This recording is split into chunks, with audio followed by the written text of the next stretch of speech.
Skill है धर्म का डर दिखाकर लोगों को कन्विंस करने का स्किल। अब आप में से कुछ लोग मुझसे नाराज हो सकते हैं कि सर आप एक साध्वी के बारे में ऐसा कैसा बोल सकते हो। मैं स्पष्ट कर दूं, यह लड़की कोई साध्वी नहीं है, और ऐसा मैं नहीं बोल रहा हूं। इसी लड़की ने एक इंटरव्यू में यह बात स्पष्ट की है कि मैं कोई साध्वी नहीं हूं। आप भी सुनिए। मैं कोई संत, साधु, साध्वी नहीं हूँ। आगे गृहस्थ जीवन पूर्ण रूप से जीना भी चाहती हूँ और मैं अपनी गारंटी नहीं लेती। तो इस इंटरव्यू से यह स्पष्ट होता है कि यह लड़की एक बिजनेसमैन है जो धर्म का प्रोडक्ट बेचती है, और धर्म का प्रोडक्ट बेचने से जो पैसा आता है उन पैसों से यह अपनी इच्छाएं पूरी करती है। क्योंकि इसकी इच्छाएं अनंत हैं, जो इसके चाल चलन से मुझे लग रहा है, तो पैसा भी बहुत बड़ी मात्रा में चाहिए होगा। धर्म से अच्छा कोई धंधा नहीं बचा हिंदुस्तान में। जीरो इन्वेस्टमेंट, टैक्स नहीं देना है, खतरनाक रिटर्न्स आते हैं। कर दिया उसने धर्म में इन्वेस्ट। बचपन से ही धर्म का स्टार्टअप इसने स्टार्ट कर दिया था। नहीं बोलेगा जय, जो नहीं बोलेगा जय उसकी होगी छोरी 6। कभी मौका मिलता है जो बोलेगा उसके लड़का होगा, और जो नहीं लड़की नहीं 6 लड़की। अच्छा खासा पैसा आया। लोगों से कहती थी मोह माया से दूर रहो। लोगों ने अपनी मोह माया इसको दे दी, तो इसको मोह हो गया ब्रांड का। माया आ ही गई तो उस माया का प्रयोग करके ब्रांड के मुंह में फंस गई है। जो बच्ची माथे पर तिलक लगाती थी, बड़े होकर पार्लर की बिंदी में बदल गई। मैं किसी ब्यूटी पार्लर के खिलाफ नहीं हूं। बच्चियों को पहनने ओढ़ने का पूरा अधिकार है, और वो अधिकार इस बच्ची को भी है।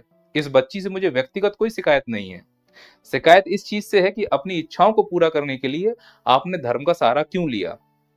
जो आपके अनुयायी हैं, अब उनका क्या होगा। हमारे देश में किसी भी कथावाचक को भगवान का दर्जा तुरंत दे दिया जाता है। घरों के मंदिरों में इन लोगों की फोटो रखी जाती हैं, और फिर बाद में आकर ये बोल दें कि हम कोई साध्वी नहीं है, तो कितने इनके अनुयायियों का दिल टूटा होगा। क्या धर्म पे भरोसा उठा होगा। तो धर्म के इस नुकसान के लिए जिम्मेदार कौन। ऐसे ही पाखंडी। अब जैसे मैंने इसको पाखंडी बोला, फिर बुरा लग सकता है कि सर ये बताइए, अगर कोई व्यक्ति धर्म का प्रचार प्रसार कर रहा है और वो लग्जरी लाइफ जी रहा है, तो बुरा लगने वाली क्या बात है। एक डॉक्टर लग्जरी लाइफ जी सकता है, एक फिलोसफर लग्जरी लाइफ जी सकता है, एक नेता लग्जरी लाइफ जी सकता है, तो एक धर्म प्रचारक लग्जरी लाइफ क्यों नहीं जी सकता। याद रखना, धर्म जीवन का आधार है, और जीवन के आधार से अगर मजाक करोगे तो पूरा जीवन गिर जाएगा। देखिए महाराज, जब तक आपके पास धन है दान कर लीजिए।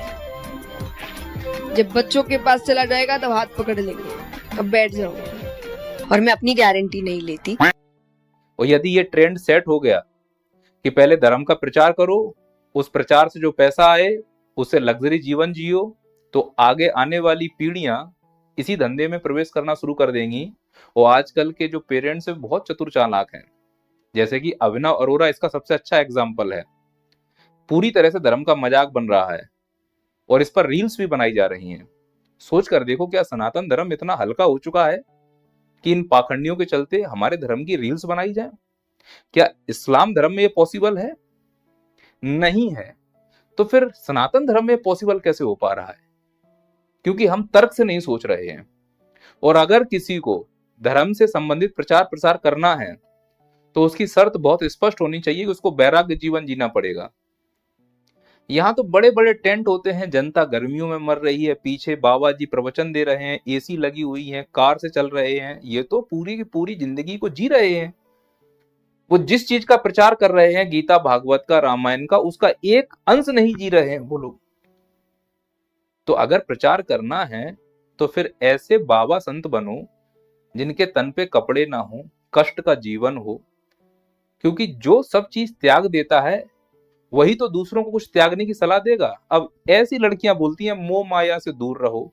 धनादि धर्मम, पैसा वही अच्छा जो धर्म के काम में है। और ये लड़कियां मोह माया से दूर होने की सलाह देती हैं, खुद मोह माया में फंस रही हैं। तो धर्म का मजाक नहीं तो और क्या है। इसीलिए मेरा ये मानना है कि जो धार्मिक प्रचारक हैं, धर्म गुरु से संबंधित कोई भी प्रवक्ता हो, कोई भी कथावाचक हो, उसका जीवन बहुत जन सामान्य होना चाहिए। लोग उससे प्रेरित हों कि नहीं, दिखावे की जिंदगी नहीं, वास्तविक जीवन है। यहाँ तो हमारे धर्म प्रचारक 5-5 कपड़े दिन में चेंज कर रहे हैं। अच्छा, एक और बात समझना इन पाखंडियों की, कि इन लोगों की कभी कथनी करनी एक नहीं होती। मंच से जब ये बोलते हैं ना कुछ कथावाचन करते समय, तो ध्यान से देखना, पीछे म्यूजिक बज रहा होगा, एक तंबूरा बजाते हैं, टुई टुई टुई, और म्यूजिक की आड़ में जो कुछ भी बोलते हैं ना, तो ऐसा लगता है सब सच बोल रहे हैं। जैसे ये लड़की गाय के बारे में क्या बोल रही है, जरा ध्यान से सुनो। भगवान कहते हैं गैया को सिर्फ पशु मत कहना, वो सिर्फ पशु नहीं है।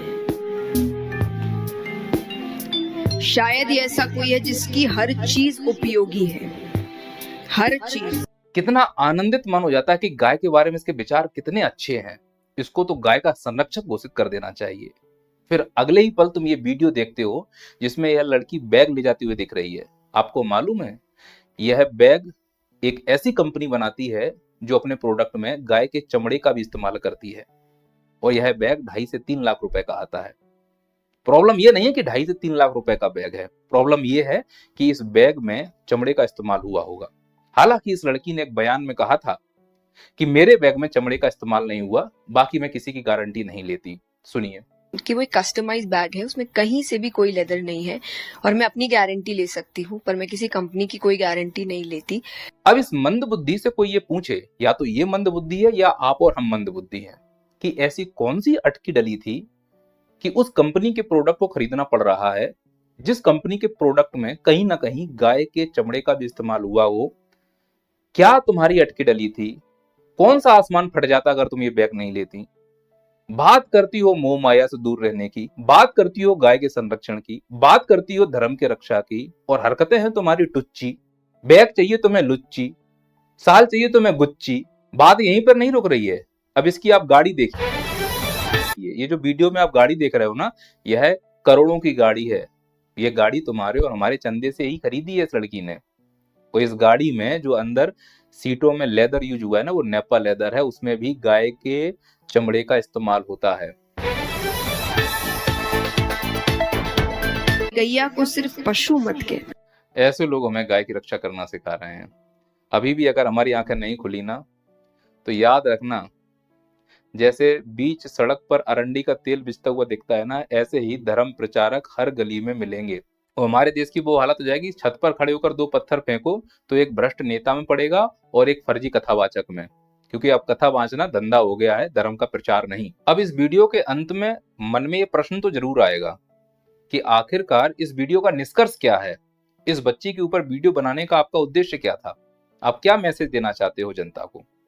तो मैं आप लोगों को बस यही मैसेज देना चाहता हूं, मेरे सभी हिंदू भाई बहनों को, कि जिस प्रकार से हमारे सनातन धर्म हिंदू धर्म का मजाक बनाया जा रहा है, हर तीसरी रील हमारे हिंदू धर्म के मजाक के ऊपर है, उनके पीछे यही पाखंडी जिम्मेदार हैं।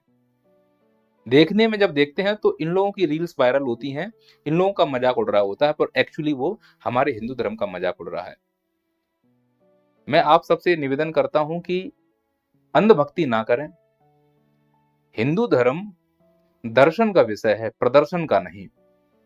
कोई भी कर्पूर चंदन तिलक लगा के, भगवा पहनकर, आसन लगाकर, माइक और कैमरा लेकर प्रवचन देना शुरू कर दे, पहले उसका बैकग्राउंड तो देखें कि आखिरकार इन्हें कितने वेदों का ज्ञान है, कितने पुराणों का ज्ञान है, गीता रामायण का कैसा ज्ञान है।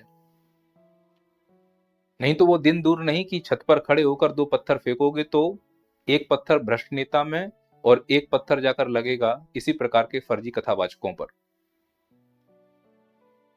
ऐसे शून्य ज्ञान वाले लोगों को अगर हम अपने धर्म की सेलिब्रिटी बनाएंगे तो हमारा धर्म खड्डे में ही जाएगा।